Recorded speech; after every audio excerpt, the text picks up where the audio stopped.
아시됩니까? 예. 굉장히 힘을 썼던 사람들이라는 거죠. 그러니까 그 자기 나름대로 생각했을 때 정말 이 정도로 신앙생활을 하게 되면 하나님께서 기뻐하시고 절대로 책망받을 일이 없겠다라고 할 정도로 신앙생활에 힘썼던 사람들이라는 거죠. 그런데 예수님의 말씀을 들어보니까 뭐라고 했죠? 화 있을진저 그런 겁니다. 화 있을 너희에게 화가 있을 것이다. 하나님 앞에 열심을 내고 잘하려고 힘썼던 그 사람들이 오히려 하나님의 아들인 그리스도에게서 화가 있을 것이라는 얘기를 듣는 순간 얼마나 자기 속에서 진짜 화가 막 솟구쳤을 것 같아요. 굉장히 감정이 상했을 것입니다. 그러니까 여러분들도 언제 화가 나냐면 아유 대충 해 이럴 때는 누가 책망을 하더라도 별스럽게 들리지 않죠. 그런데 정말 그 사람을 위해서 열심히 준비하고 정말 이렇게 열심히 준비해서 그 사람에게 드려서 좋은 말 듣고 싶어서 했는데 그런 걸 뭐더러 했어 이런 말 들으면 얼마나 기분 나쁘겠어요. 속에서 막 화가 막 솟구치게 되겠죠. 다음부터는 그런 거 절대로 하지 마. 나 그런 거 별로 안 좋아해. 이런 말 들으면 얼마나 화가 나겠어요. 좋으라고 한 것인데. 그런 것처럼 똑같습니다. 바리새인들도 자기의 모든 열심과 지혜를 다해서 하나님의 말씀 안에 살고 죄 없는 삶을 살아가고 하나님과 이웃을 사랑하면서 살려고 했던 그 사람들이 막상 하나님의 아들 예수 그리스도 앞에서 화 있을 거라는 그 말을 듣게 됐을 때 얼마나 속에서 분이 차올랐을까요? 그런데 여기서 우리 한 가지 아셔야만 됩니다. 정말 진리를 알고 그 안에서 살고자 하는 사람들은 그 말을 들었을 때 생각을 할 거라는 것이죠. 아니, 당연히 칭찬과 사랑을 받아도 부족할 상황인데 오히려 화가 있을 거라고 말을 했다면 도대체 그 말의 의미가 뭐지?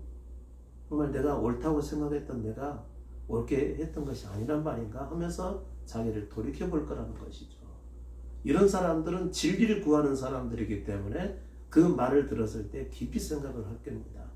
그런데 진리를 구하는 사람이 아니고 오직 자기 영광을 위한 사람이었을 경우에는요, 그런 말을 들었을 때는 무시당했다는 그 말 때문에 굉장히 아주 기분 나빠하고 원통해 할 거라는 것이죠. 그래서 제가 가끔씩 여러분을 만났을 때 일부러 찌르듯이 하는 말들이 있죠. 정면적으로 막 비판을 하거나 이렇게 하지는 못하지만 가끔씩 찌르는 말 하는 이유가 바로 그거죠. 저 사람이 믿고자 하는 자세가 있는지, 자기를 낮추고자 하는 그런 자세가 있는 것인지, 정말 진리를 구하는 자세가 있는 것인지, 그것을 알고자 해서 가끔씩 막 찔러보는 말을 할 때가 있습니다. 또 그런 의도도 있고요. 그것은 믿음의 삶이 아니니까 버려야 됩니다 라고 하는 속말이 그 속에 들어가 있는 것이죠. 그러니까 믿음과 합당치 않는 것이 있다라고 하면 빨리 버려버리세요. 그리고 편하게 내 자신을 낮춰버리고 주께서 이끄신 대로 그냥 따라가고자 하는 그 삶의 모습을 보고 싶어서 그러는 것이죠. 그게 믿음 안에서 교제입니다. 그러니까 믿음 안에서 교제는 뭐냐면 내가 십자가에서 아무리 내가 잘하더라도 내가 아무리 잘하고 아무리 선을 행하고 다른 사람을 위해서 사랑하고 힘써도 결국은 그것은 죄인의 삶밖에 안 되는구나. 그것을 인식하고 주님께서 내 안에 오셔서 나의 거룩한 생명이 되시기까지는 나는 주님을 향해서 살아야 돼 하고 그렇게 살았던 사람들이 잘 보이기 위해서 살고 옳게 살려고 했던 자기를 낮춰버린다는 것이죠. 그럼 우리가 복음 안에서의 교제는 뭐죠? 내가 이렇게 해서 잘하려고 했었는데 세상 보니까 그것이 육신의 삶이었어 하면서 어쩔 수 없이 육신 안에서 죄의 삶으로 살아갈 수밖에 없는 자기를 보고서 애통해하고요. 그리고 더 주님을 붙들고 그 안에서 살아가고자 하는 그런 상황을 가지고 얘기를 하는 거, 이게 곧 복음 안에서의 교제라고 하는 거죠. 예전에는 내가 못 모르고 무조건 내 열심으로만 해서 사람들에게 칭찬받고 인정받고 살아가려고 했었는데 다 그런 것이 소용이 없는 것이었어. 이런 말을 나누는 것이 그게 복음 안의 교제입니다. 우리는 살아오면서 나는 살아오면서 한 번도 사람에게 좀 인정이나 사랑을 받지 못해가지고 항상 천덕꾸려 살아왔는데 이제 교회 가서 열심히 해서 좀 사람들로부터 인정받고 또 사랑받는 그런 사람으로 살아가려고 들어갔는데 아니 갑자기 그런 의도를 가지고 행한 나를 오히려 지적을 하고 책망을 받았다. 근데 나중에 알고 보니까 그게 진짜여서 이런 말들이 곧 복음 안에서 교제라는 것이죠. 제가 그 20대 때 이제 다시 교회를 나갈 때가 있었습니다. 어려서 신앙생활을 하고 이제 광주에서 집을 이제 서울로 제가 옮겨 이사를 가서 거기서 쭉 생활을 했다가 나중에 이제 결혼할 때 결혼을 해가지고 다시 교회를 나가게 됐거든요.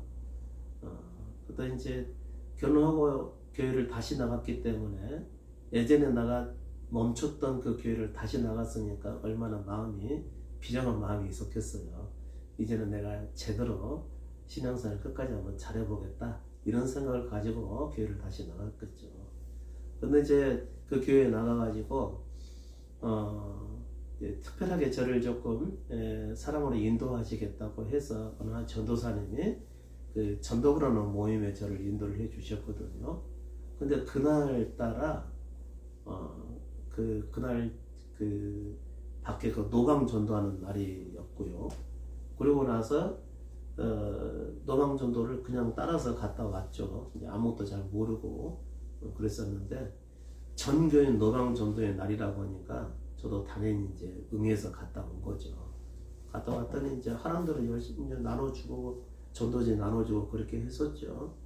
근데 그것을 조금 좋게 봤었는지 우리 전도부 모임이 따로 있는데 와서 같이 한번 참여 한번 해보지 않으실래요? 그래가지고 이제 난 더 깊이 빠져 들어가기는 싫은데 그렇게 하면서도 그 양반이 워낙 이렇게 친절하게 그런 식으로 말을 하니까 거부할 수가 없어가지고 그냥 어떻게 차마 거절할 수가 없어가지고 그냥 따라서 그 모임에 참여를 하게 된 거죠.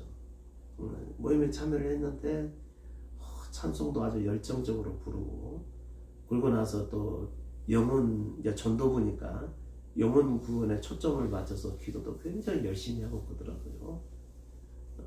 그걸 보니까 약간의 도전의식을 받은 거죠. 야, 이 양반들은 이렇게 열심히 예수님을 믿고 섬기는데 정말 달라 보인다. 이 사람들은 그냥 교인들이 아니구나. 그래서 왠지 마음 한 구석에서 나도 이렇게 열심히 하고 싶다라는 생각이 드는 것입니다. 그러고 나서 이제 그 모임에 끝나고 나서 이제 집에 딱 가려고 가방을 딱 이제 들고 나가려고 하는데 우리요 이제 우리 모임 끝나면요 우리 항상 가는 데가 있어요. 경찰서 전도 활동이 있는데요. 같이 한번 가보실래요? 그런 마음을 품었는데 그 말을 또 듣고 나니까 또 뭐 그런 데가 있다고 하니까 가보고 싶은 마음이 있어서 그냥 따라 나섰습니다. 그래가지고 이제 그 경찰서 그 유치장에 전도를 간 거예요. 거기서 이제 예배를 간단하게 드리고 그 유치장 안에 계시는 분들에게 전도 활동을 나가는 겁니다. 그래가지고 무슨 힘든 일이 있느냐, 뭐가 어렵느냐, 무슨 부탁할 것이 있느냐, 어려운 것이 있으면 우리 기도해 주겠다 해가지고 그냥 손 잡고 얘기 들어주고 위에서 기도해주고 그렇게 하니까 제가 그것을 딱 지켜보는데 이 사람들은 진짜 사랑의 실천자구나 이런 생각을 갖게 된 겁니다. 그러고 나서 이제 갔다 와서 그동안 제 자신만을 위해서 살아왔던 믿음 생활을 하지 않고 제 자신만을 위해서 살아왔던 제 자신이 좀 부끄럽게 느껴진 것이죠.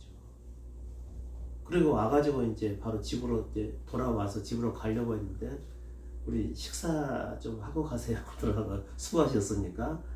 그러니까 이제 그때 막 만들어서 밥을 먹고 나서 가려고 하는데 저녁 예배 드리는 시간이 되겠습니다.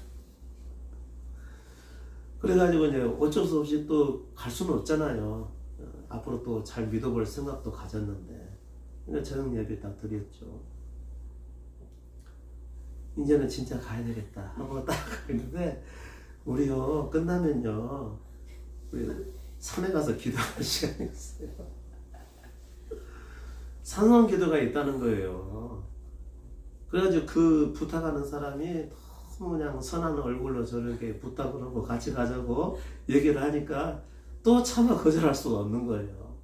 근데 되게 그 교회 다니신 분들 특징이 뭔지 아세요?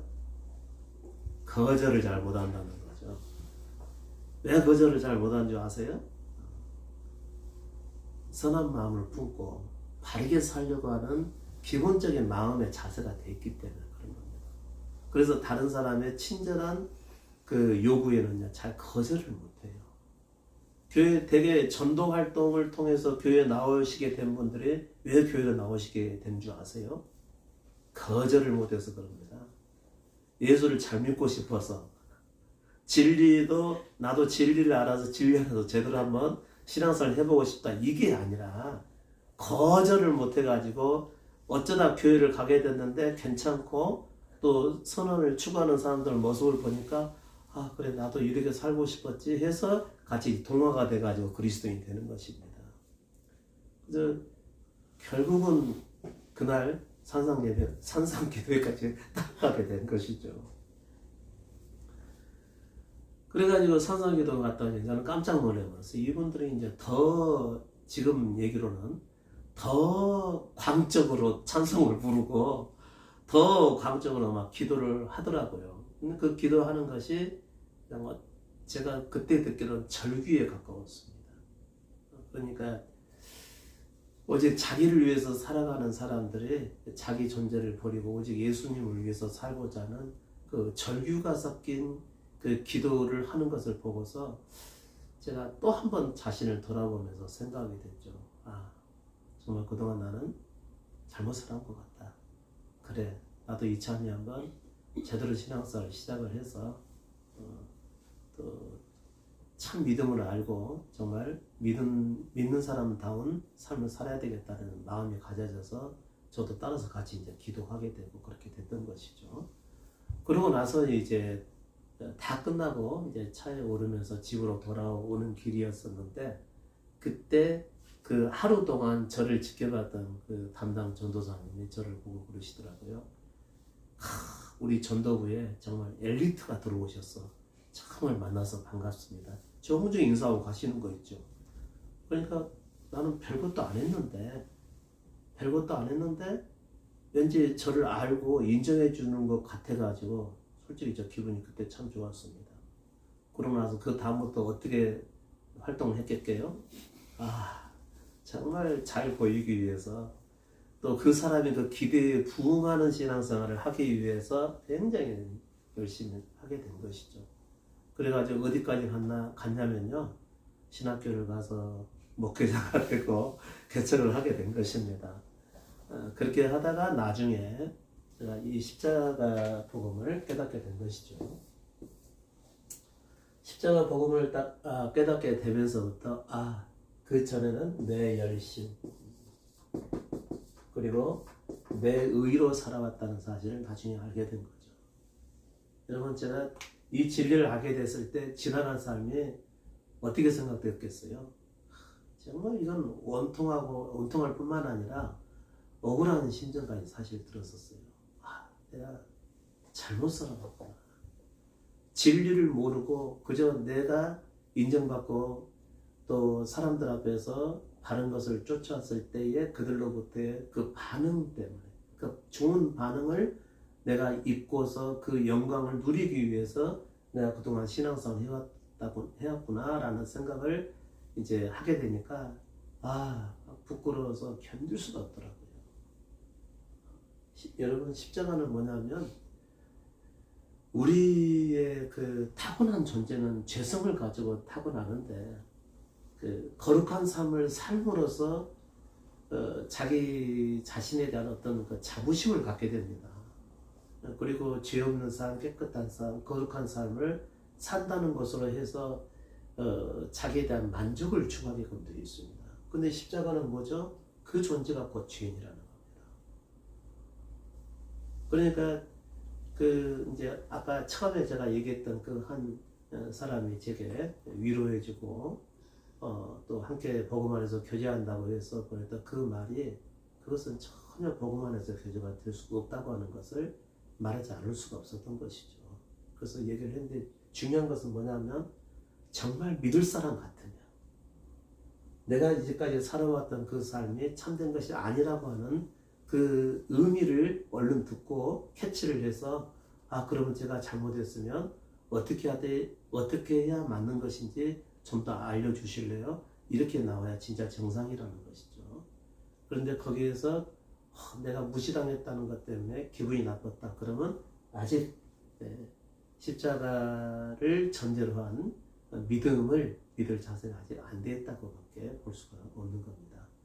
그래도 만일 그 사람이 진리를 알고자 하는 마음이 남아 있어서 내가 비록 한 번 실수를 했지만 그러나 이 의미를 깨닫고 제대로 된 믿음을 내가 시작해야 됐다. 그렇게 되면은 그것은 앞으로 이제 꿈이 있는 거죠. 믿음을 향해서 살아갈 수 있는. 그런데 만일 그 마음으로부터 미움과 반발심을 가지고 끝나버리게 되면은 더 아직까지는 믿을 수 있는 기회를 얻지 못하게 되겠죠. 이거 보십시오. 당시 예수님께서 화 있을진저 외식하는 서기관들과 바리새인들이요 장과 대접의 겉은 깨끗이 하되 그 안에는 탐욕과 방탕으로 가득하게 하는도다. 소경된 바리새인아 너는 뭐를 먼저 안을 깨끗이 하라. 그러면 제가 그동안 제 열심으로 제 의로 살아왔던 저는 그 안이 깨끗했다는 얘기입니까? 더러웠다는 얘기입니까? 당연히 죄인인 상태에서 그와 같이 살아왔던 것입니다. 그러나 그 결과는 뭐죠? 항상 제가 영광을 받는 것이었었죠. 제가 목회를 시작을 해서 교회를 크게 꾸미고 많은 사람에게 복음을 전하여서 영혼을 살리고자 했다면 그것은 죄인이 선한 꿈을 꾼 것입니다.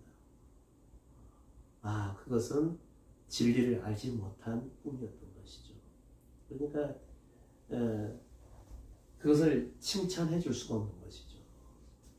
하나님 그걸 칭찬해 줄 수가 없습니다. 우리 생각으로는 내가 이렇게 행하면 하나님을 기쁘시게 할 것 같아서 열심히 하지만 그러나 하나님은 그것을 보고서 근심하시는 것이죠. 그 사실을 알고서 서로 나누는 것이 그것이 복음 안에서의 교제인 것입니다. 제가 방금 제 자신의 예를 가지고 설명을 해드린 것이죠. 그것이 나는 맞다고 생각해서 했는데 나중에 십자가 진리를 알고 보니까 복음의 진리를 알고 보니까 그것은 복음을 알고 행한 일이 아니었어. 그러고 나서 전의 삶을 후회하는 것 이게 복음 안에서의 진리라고 하는 거죠. 그래서 우리가 타고난 우리의 생명을 가지고 열심 내서 선하게 살고자 했고 바르게 살고자 했고 이 모든 것들이 헛된 삶이었다는 것을 깨닫고 이제는 오직 주님께서 이끄신 대로 살겠다라고 하는 그런 마음의 고백을 서로 나누는 것이 그것이 곧 믿음 안에서의 교제를 의미하는 것입니다. 자 그러면은 이 그 바리새인들 서기관들이 나중에 예수님을 어떻게 하죠? 우리가 잘못 알아서 했으면은 믿을 수 있었을 테지만 그 사실을 인정하지 않은 것입니다. 인정하지 않게 되면 오히려 뭐가 나오는 거죠? 그냥 그런가 보다 하고 지나갈 수가 없습니다. 왜요? 그동안 자신들이 살아왔던 삶이 있기 때문에. 그래서 분노가 일어나는 것이죠. 그래서 그 분노가 어떻게 만들죠? 예수를 결국은 십자가에서 죽게 만든 것이죠. 여러분께서 이 복음을 가지고 책망과 지적을 받았을 때 내가 분노하고 받아들이지 못하게 된다고 한다면 나는 여전히 육신으로 살고자 하는 경향이 너무 강하다는 것이고 그렇게 살면서 한 번도 내 살아가는 삶에 맞는 것인가를 생각해 본 적이 없었다는 얘기입니다.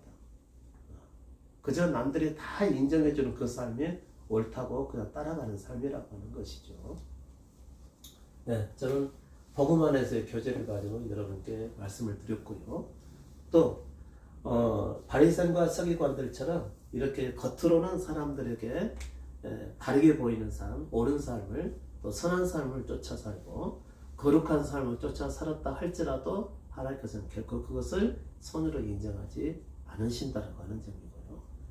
그런 지적을 받았을 때 회개할 수 있는 사람들은 그러면 이게 진리의 삶이 아니라면 또 뭔가 있습니까? 라고 왜 그런지 하고 이 복음을 알고자 해서 더 그 말씀을 찾고 듣고자 하는 사람이라면 믿을 가능성이 있는 사람이라는 것이죠. 그런데 그런 사람들은 많지 않는 것 같습니다. 그래서 여러분이 복음을 알아간다고 하는 의미는 뭐죠? 내가 내 생명으로 살아가는 모든 삶이 죄의 삶에 불과하고 그것은 내 영광을 추구하는 삶일 뿐만 아니라 그분께서 받을 수 없는 삶이라는 것을 깨닫고 점점 그런 삶을 버려가는 것이겠죠. 복음을 알아간다는 것은 자기를 발견하고 이 복음에 비추어서 자기 영광을 추구해가는 자기를 알아가고 그것을 버려가는 삶입니다. 근데 완전히 우리 존재가 죽기까지 자기 생명이 완전히 통째로 내려놔지기까지는 그 생명 안에서는 계속해서 자기를 사랑하고 자기를 자랑하고 싶고 자기가 높임받고 싶어하는 교만한 삶이 아직 남아있는 거거든요. 다 버려지기 전까지는. 그러면은 삶에서 그런 모습이 반드시 또 나타날 것입니다. 그랬을 때 이 복음의 말씀에 비춰서 그것도 아니야를 계속 알아가면서 자기를 그런 자신의 성향을 버리게 되면은 점점 낮아져 가게 되는 것이죠. 언제까지 낮아지는 거죠? 그런 내 열심으로 살고자 하는 자가 십자가의 죽음에 이르기까지 낮아져 가게 되는 겁니다. 그랬을 때 자기를 주장할 수 없게 되고 내 힘으로 내가 이렇게 잘했습니다라고 자신을 말할 수가 없게 되는 것이죠. 그게 자기 자신이 점점 죽어가게 되는 것을 의미하는 거죠. 그렇게 되면 예수 그리스도가 사셨던 것처럼 나는 아무것도 스스로 할 수 없노라 라고 하는 그 위치에 이르게 될 것입니다. 삶을 통해서요. 그렇게 되면 여러분께서 그때야 비로소 십자가에서 나는 죽음이 예수 그리스도의 죽음이 곧 나의 죽음이었음을 그때 알게 될 거라는 것이죠. 그리고 그분의 은혜와 긍휼을 구하면서 그분만을 바라게 되는 인내의 삶을 거치게 되면 나중에 그분께서 자신의 생명으로 들어오시게 되는 날이 있는 겁니다. 그게 곧 예수 그리스도의 재림을 기다리는 자입니다. 자기 안에 들어오시는 예수 그리스도를 의미하는 거죠. 그래서 그분께서 내 생명의 실제로 되어지면 그때야 비로소 거룩한 삶이 가능하게 되는 거죠. 거룩한 생명을 받았기 때문에 이게 곧 우리의 믿음의 여정입니다. 그래서 여러분께서 복음 안에서의 교제를 나눈다는 의미는 계속해서 내 존재에 헛된 자신을 보고 깨달아가고 그것을 내려놓는 것이죠. 그래서 모든 사람은 타고나면서부터 자기 영광을 추구하는 삶으로 살아가게끔 만들어져 있습니다. 근데 복음을 알아가면서 그와 같은 것이 다 헛됨을 깨닫고 점점 내려놓게 되는 것이죠. 그리고 뭘 보게 될까요? 나중에 본인이 흙에 속한 자, 아무런 가치가 없고 무능한 자라는 사실을 보게 되죠. 그러면서 자기 의지와 힘으로서 살고자 하는 것을 다 내려놓게 됩니다. 이게 낮아진 그리스도인이고 그 낮아지고 깨끗해진 자리에 그리스도께서 생명이 되시기 위해서 찾아오시게 되는 것이죠. 그러면 우리가 예수 믿는 의미는 뭐죠? 낮아지기 위해서입니다. 그래서 우리의 욕심과 탐욕과 교만으로 가득 찬 우리가 점점 깨끗해져가는 이런 과정을 밟게 하는 것이 예수 믿는 과정이고요. 그것을 우리는 믿음의 삶이라고 그 결과가 곧 자기가 낮아서 예수께서 깨끗해진 우리 가운데 찾아오시는 구원으로 찾아오시는 그 날을 얻게 되는 것이죠. 그게 우리의 믿음의 과정이 되는 것입니다.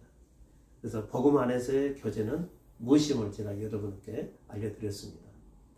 여러분이 살아가는 동안 이런 것이 어느 한순간에 한꺼번에 막 드러나서 자기 존재가 보여지는 게 아니에요. 살아가면서 보여지게 되는 겁니다. 그래서 이번같이 코로나가 막 창궐하게 될 때에 이럴 때 내가 내 자신을 사랑하는 모습도 보게 되고요. 이럴 때 또 장래 삶이 어떻게 될 것인가 염려도 되는 자기 삶을 오히려 걱정하는 이런 자기도 보게 될 것입니다. 그럴 때마다 그게 복음에 합당치 않다라고 한다면 나 이제 그거 내려놔서 이렇게 여기고 오직 주님만을 의지하고 살아가는 이런 삶의 모습으로 바뀌어져 가야 되는 것이죠. 그래야 그게 복음 안에서의 삶이라고 할 수가 있습니다. 여러분 이런 교제가 여러분의 삶 안에서 좀 풍성해지기를 바랍니다. 그래서 만났을 때 그냥 만나는 게 아니고 이 복음 안에서의 삶을 살다가 자기가 내려놔지고 자기 원하는 것이 없어지고 또 자기 교만이 발견돼서 그것조차 포기해져 버리는 이런 것을 가지고 서로 나누고 그런 변화된 삶의 모습을 보여줘 가는 것이 그게 믿음 안에서의 교제가 되는 것이죠. 그래서 이런 교제가 여러분 안에서 더욱 풍성해져서 여러분이 십자가의 죽음에 이르러서 그리고 그 이후에 찾아오는 그 찬란한 영광을 입기까지 이 믿음의 길을 계속 가실 수 있기를 바라는 것이죠. 오늘은 여기서 마치도록 하겠습니다.